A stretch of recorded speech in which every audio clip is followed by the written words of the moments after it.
St George's Hospital in Tooting.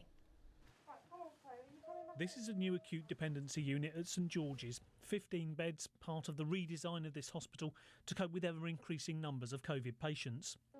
For weeks, the numbers have been rising quickly, even more so this last weekend. So I'm Jane Evans, I'm a consultant in acute medicine.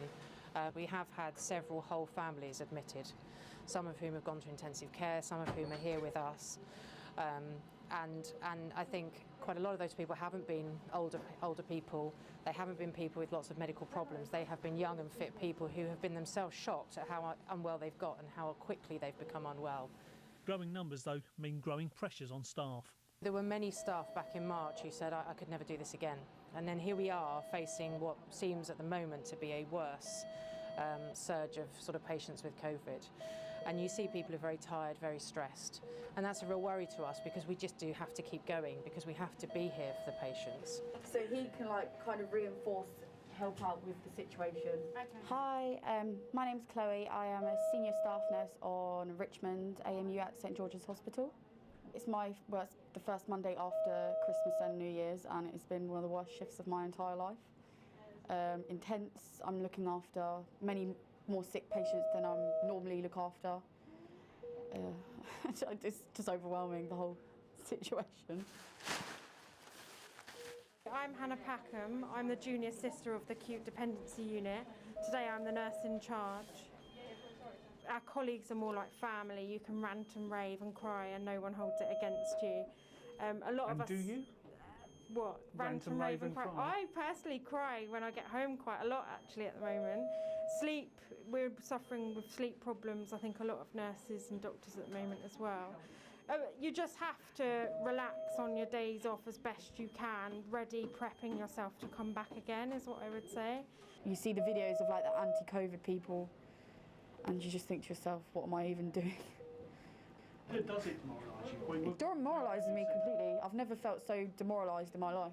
We've all got family. I mean, a lot of us have actually had COVID. You can see the other side of what it could have been for you because there seems to be no trend in who gets sicker sometimes and who isn't. So you see the other side. It could be your mum, your dad, your grandparent laying in the bed and you're just trying to do your best for them. More than half the patients in St George's general and acute beds are now COVID ones. Pressure is growing too on its intensive care units. My name's Paul Randall. I'm the head of nursing for the critical care units at St George's Hospital. This used to be our cardiothoracic intensive care unit.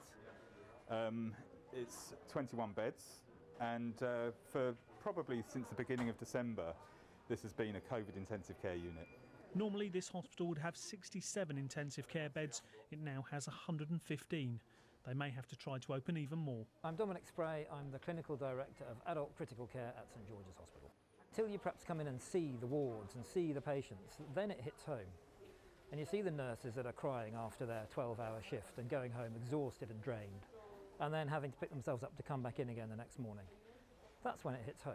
Like other hospitals, they have lots of staff here off with COVID or self-isolating. Others looking after the growing tide of COVID patients in the rest of St George's. Working here, though, not the only stress many are facing. My name's Myrna Scott. I'm the senior sister on cardiac intensive care at St George's Hospital. Not only have you got stress at work, people are concerned about their own families.